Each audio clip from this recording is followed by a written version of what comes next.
Hello दोस्तों, स्वागत है आप सभी का आपके अपने यूट्यूब चैनल पे। तो जैसा कि आप लोगों ने थंबनेल में देखा ही होगा कि मैं एक 30 डेज़ ट्रेडिंग चैलेंज स्टार्ट कर रहा हूँ, जो कि होगा 10,000 के एक छोटे से कैपिटल से। क्योंकि मोस्ट ऑफ द ट्रेडर्स के पास कैपिटल तो होता ही नहीं है। वो कहीं न कहीं से कैपिटल का अरेंजमेंट करते हैं और फिर उसको अपने ट्रेडिंग अकाउंट में ऐड करते हैं। और फिर डिसिप्लिन, साइकोलॉजी और माइंडसेट की कमी की वजह से वो सारा पैसा लॉस कर देते हैं और फिर से उन्हें कैपिटल को अरेंज करने में प्रॉब्लम आती है। तो यह सीरीज़ उन बिगिनर ट्रेडर्स को ज़रूर से देखना चाहिए और समझना चाहिए कि रियल ट्रेडिंग होता कैसे है, रिस्क मैनेजमेंट कैसे करते हैं और फिर किस टाइप का माइंडसेट रखना पड़ता है। यहाँ मैं एक चीज़ क्लियर कर देता हूँ सबसे पहले कि यह सीरीज़ सिर्फ एक एजुकेशनल पर्पज़ के लिए है। मैं यहाँ किसी को फाइनेंशियल एडवाइस नहीं दूँगा। इस सीरीज़ में 30 दिनों तक डेली एक वीडियो आएगा चैनल पर, जिसमें मैं हर दिन का अपना ट्रेडिंग एक्सपीरियंस शेयर करूँगा। जैसे कि मैंने ट्रेड क्यों लिया, उस ट्रेड के पीछे का रीज़न और रिज़ल्ट क्या आया। मैं एक-एक चीज़ पूरा ट्रांसपेरेंट रखने वाला हूँ।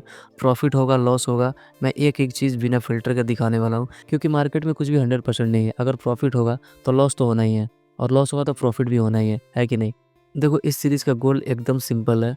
बस यह देखना है कि अगर हम सिर्फ़ डिसिप्लिन, रिस्क मैनेजमेंट और पेशेंस को फ़ॉलो करते हैं तो 30 दिनों तक हमारी ट्रेडिंग कंसिस्टेंसी कैसे इम्प्रूव होती है। यह कोई पैसे डबल करने वाला सीरीज़ नहीं है, क्योंकि लेजिट वे में ऐसा कुछ होता ही नहीं है। मैं बस एक ऑनेस्ट जर्नी शेयर करूँगा आप लोगों के साथ, ताकि आप लोगों को भी पता चले कि रियल ट्रेडिंग होता कैसे है। और इस सीरीज़ के लिए मैंने कुछ रूल्स भी सेट किया है, जो कि हर एक ट्रेडर्स को अपने अकॉर्डिंग कुछ रूल्स सेट करना ही चाहिए। तो चलिए मैं अपना रूल्स एक्सप्लेन कर देता हूँ आप लोगों को। और ये रहे हमारे कुछ रूल्स। तो इसमें क्या-क्या है मैं आप लोगों को एक्सप्लेन करता हूँ। देखो, इस पूरे सीरीज़ में हम लोग सिर्फ एसनल लेवल पे ही ट्रेड लेंगे, क्योंकि देखो मार्केट में तो हज़ारों स्ट्रेटजीज़ है, हज़ारों कॉन्सेप्ट है। लेकिन अगर उन सारे कॉन्सेप्ट के ऊपर हम लोग ट्रेड लेने के लिए जाएँगे तो हमारा माइंड बहुत ज़्यादा कन्फ्यूज़ हो जाएगा और चार्ट के ऊपर भी बहुत ज़्यादा कन्फ्यूजन क्रिएट होगा। तो हम लोग इस पूरे सीरीज़ में सिर्फ एसनल लेवल पे ट्रेड लेंगे, क्योंकि एसनल लेवल सबसे ईज़ी और सबसे सिंपल कॉन्सेप्ट है, तो ये हमारे लिए सही रहेगा। मैक्स लॉस हम लोग कितना रखेंगे? अगर हम लोग ट्रेड करेंगे और back to back 3 trade loss हो जाता है तो हम लोग उस दिन के लिए ट्रेडिंग को बंद कर देंगे। हम लोग का मैक्सिमम ट्रेड लिमिट होगा 10 ट्रेड्स। जैसे ही हम लोग 10 ट्रेड्स कंप्लीट कर लेंगे हम लोग उस दिन के लिए रुक जाएंगे। टारगेट हमारा होगा C विन्स और मैक्स ट्रेड लिमिट हिट। मतलब कि अगर कंटिन्यू हमारा 3 विन्स हो जाता है तो हम लोग रुक जाएंगे, या फिर टोटल हमारा 10 ट्रेड्स कंप्लीट हो जाता है तो हम लोग उस दिन के लिए ट्रेडिंग को स्टॉप कर देंगे। स्टॉप लॉस हो जाएगा बैक टू बैक 3 लॉस। अगर बैक टू बैक 3 ट्रेड से हमारा लॉस होता है तो हम लोग उस दिन के लिए ट्रेडिंग को स्टॉप कर देंगे। C विन्स मतलब कि कंटिन्यू हमारा 3 ट्रेड्स विन होता है तो हम लोग उस दिन के लिए रुक जाएंगे, या फिर कंटिन्यू 3 ट्रेड्स लॉस होता है तो हम लोग उस दिन के लिए रुक जाएंगे। यहाँ पे हम लोग मार्केट का रिजल्ट लिखेंगे कि कौन सा टारगेट हमारा हिट हुआ, C विन्स हिट हुआ, टारगेट हिट हुआ, स्टॉप लॉस हिट हुआ, या फिर C लॉस हिट हुआ। और यहाँ पे मैंने कुछ स्पेस छोड़ दिया है, जैसे कि फर्स्ट ट्रेड हमारा विन हुआ या फिर लॉस हुआ, यहाँ पे वो चीज़ लिखने के लिए। और इधर मैंने मिस्टेक का कुछ एरिया छोड़ दिया है, जहाँ हम ट्रेडिंग का टाइम अगर कोई गलती करते हैं तो हम यहाँ पे नोट डाउन कर लेंगे और कोशिश करेंगे फ्यूचर में हम लोग उसको रिपीट ना करें। अब इसमें एक रूल और है जो कि है 30% रूल। अब ये क्या है मैं आप लोगों को एक्सप्लेन करता हूँ। देखिए, हमारा जो स्टार्टिंग कैपिटल होगा वो होगा 10,000 का, और जब धीरे धीरे ट्रेडिंग करते करते हम लोग अपना कैपिटल 30% ग्रो कर लेंगे तो सारा का सारा अमाउंट हम अपने ट्रेडिंग अकाउंट में ही नहीं छोड़ेंगे।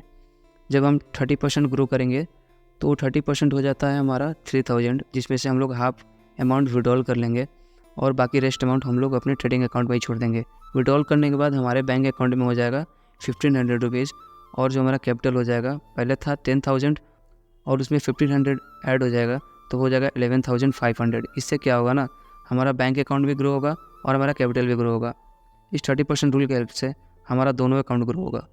तो ये थे कुछ रूल्स जो कि हमें फॉलो करना है इस पूरे सीरीज़ में। इस सीरीज़ में बेसिकली हमारा फोकस सिर्फ डिसिप्लिन, माइंडसेट और प्रोसेस पर रहेगा। रिजल्ट्स ऑटोमेटिकली आएगा या नहीं आएगा वो बाद में देखेंगे। लेकिन एक चीज़ हमेशा याद रखना कि ट्रेडिंग में हाई रिस्क होता है। यहाँ पे कभी प्रॉफिट होगा, कभी लॉस होगा। आप अपना पूरा कैपिटल भी यहाँ पे लॉस कर सकते हो। तो अगर आप एक बिगिनर हो तो आप इस सीरीज़ को पूरा देखो और फिर डेमो में प्रैक्टिस करो। उसके बाद अपना खुद का एक्सपीरियंस गेन करो। और इस सीरीज़ में मैं सिर्फ अपना एक्सपीरियंस शेयर करने वाला हूँ, ना कि किसी प्लेटफॉर्म का प्रमोशन करने वाला हूँ। तो चलिए स्टार्ट करते हैं यार 30 डेज चैलेंज को। मैं पूरा जर्नी रिकॉर्ड करूँगा रियल टाइम, रियल इमोशंस के साथ, और फिर देखते हैं कि 10,000 रुपीज़ 30 दिन में किस लेवल तक जा सकते हैं। और सबसे इम्पोर्टेंट कि हम इससे क्या सीखते हैं। तो अगर आप भी रियल ट्रेडिंग जर्नी देखना चाहते हो तो सब्सक्राइब करो चैनल को और बेल आइकन ज़रूर प्रेस कर देना। तो चलिए मिलते हैं आपसे कल के डे 1 वाले वीडियो में। तब तक के लिए टेक केयर एंड बाय।